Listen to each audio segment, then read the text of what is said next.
Quentin Tarantino and David Fincher are considered to be two of the best modern film directors working today. They are both aged 55, they've both made roughly the same amount of movies. Tarantino has made 8, 9 if you include Kill Bill 2, and Fincher has made 10. Let's compare them against some set values and see who comes out on top.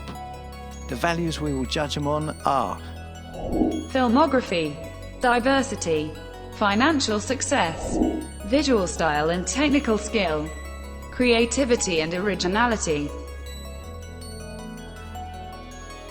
Filmography.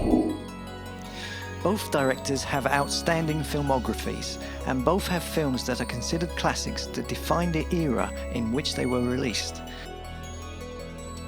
Fincher's classic films are arguably Seven and Fight Club. Tarantino's are Pulp Fiction and Reservoir Dogs. These films are regarded as classics. Their influence is unmistakable. Fight Club is recognized as an innovator in cinematic form and style, and the stylistic influence of Fincher's seminal '95 occult thriller Seven is far-reaching, and still looks as visually modern today as it did over 20 years ago. Pulp Fiction is widely regarded as Tarantino's masterpiece. The film's self-reflexivity, unconventional structure, and extensive use of homage and pastiche have led critics to describe it as a touchstone of postmodern film. It has appeared on many critics' lists of the greatest films ever made. Now, it could be argued that many of the later films that both these directors have released could in time be considered classics, but it's safe to say that they both have at least 2 iconic films in their repertoire. But they haven't always got it right. Fincher's flop would have to be Alien 3. The film received polarized reviews and was regarded as inferior to previous installments. Fincher has since disowned the film, blaming studio interference and deadlines. Death Proof is generally considered to be Tarantino's weakest film, a sentiment that Tarantino himself agrees with. He said at a director's roundtable, "Death Proof has got to be the worst movie I ever make." So judging them on their filmographies is difficult. This one is too close to call. They both have amazing filmographies. So we have to call this one a tie.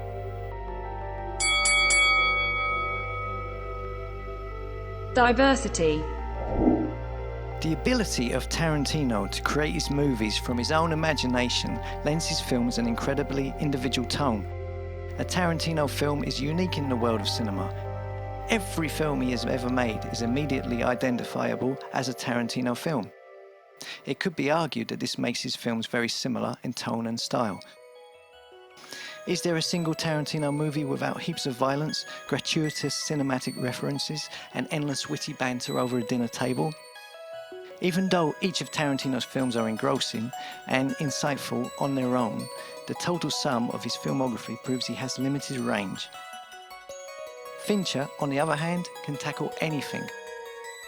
While Tarantino's films seem more of an exercise in style, Fincher treats each new project as an opportunity to explore diverse themes and ways to express them. Fincher makes movies for his audience, while Tarantino makes movies more for himself. On the value of diversity, Fincher wins.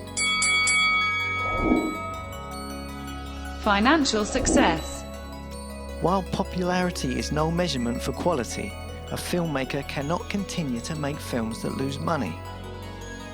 The films of Quentin Tarantino have made a total of $649 million. The films of David Fincher have made a total of $865 million. While David Fincher's films have made approximately $200 million more than Tarantino, he has the advantage of having made more films. Also, if we take a little closer look at the figures, it becomes apparent that Tarantino's movies have made a much larger profit due to his conservative budgets. For example, Pulp Fiction cost $8 million to make, but it's grossed over $200 million. While Fincher's Fight Club budget was a far more expensive $65 million and made $100 million, a profit of only $35 million. This pattern is continuous throughout their movie careers. Fincher's budgets have always been much higher, leaving a much smaller profit. So Tarantino runs a financially tighter ship and leaves a much higher profit margin on his movies. So this one goes to Tarantino. Visual style and technical skill. David Fincher is one of the most distinctive visual storytellers working today. His visual style and use of film language is seen throughout his career. The imagery in a Fincher film is grounded in realism, but it's a dark, stylized realism. This is more notable in the director's use of colors and his use of hidden visual effects, and the technology used to achieve them is industry-leading. Tarantino is no slouch in this department. Just look at the explosion of color and visual style that is Kill Bill. From the technical camera flourishes he added to his scenes to special props that he places throughout his films, all these things let us know we are watching a Tarantino film.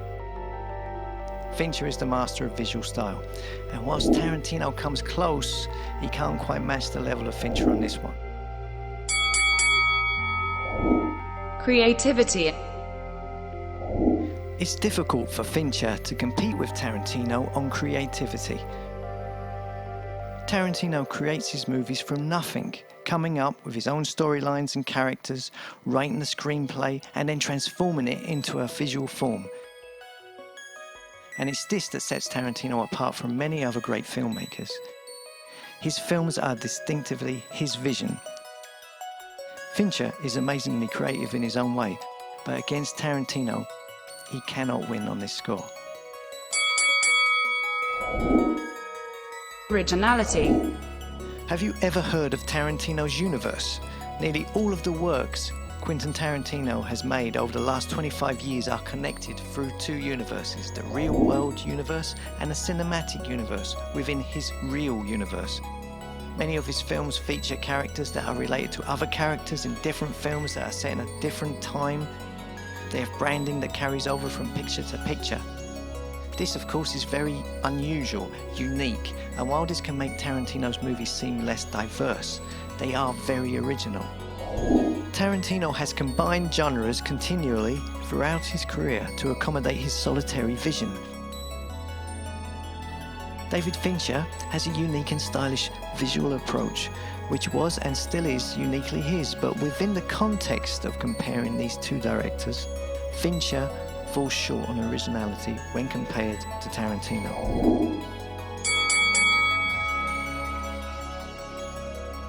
So let's combine the scores and see who comes out on top. David Fincher 53 out of 60. Quentin Tarantino 54 out of 60. Quentin Tarantino wins.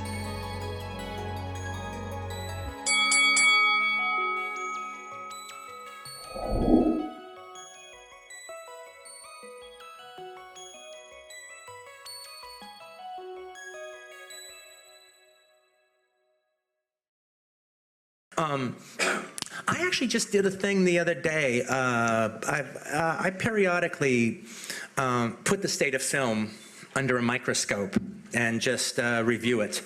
And I did an email chain with a group of friends recently where I asked them who they felt the 10 most exciting filmmakers working currently today were.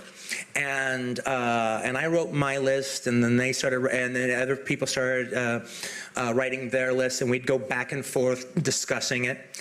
And however, they'd write things, and I'd keep going back to the word exciting, that was an important part of the delineage of the 10, exciting. And in the course of coming back to that word exciting, it made me start thinking about what does that mean, exciting? And ultimately, I think what that means is you feel that their best work is still in front of them. That's what makes a filmmaker exciting.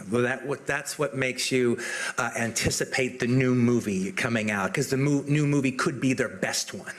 It could be, from this point on, they will that will be the new barometer in which they're judged. Now, we can be wrong. Their best movie could be behind them, but we don't know that, and we don't feel that. So where there still is an excitement towards their work. as opposed to an older filmmaker who's terrific and you still want to see their movies, but you're not expecting it to be as great as their best movie. And that level of excitement, the same thing with any musical artist. There's their time, and you're plugged into them in their time, and you can still see you can still enjoy and enjoy their work when they're past their time, but there's nothing like their time when it's really exciting. And so it was interesting to see some from the different opinions of people I respect and that I enjoy talking with back and forth. And it was actually kind of interesting. Only 2 filmmakers were on everybody's list. And the 2 filmmakers that were on everybody's list was David Fincher and Rick Linklater. They were on everybody's list. Fincher and Linklater? Yeah, Richard Linklater. Richard Linklater and David Fincher. They were the ones that were on every single person's list. Everyone else, this one had this one, that one had that one, this one had this reason for that, and that one had this reason for this.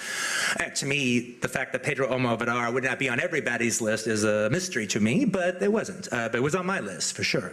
But it was interesting to see who were the 2 that crossed over all lines. Intriguing.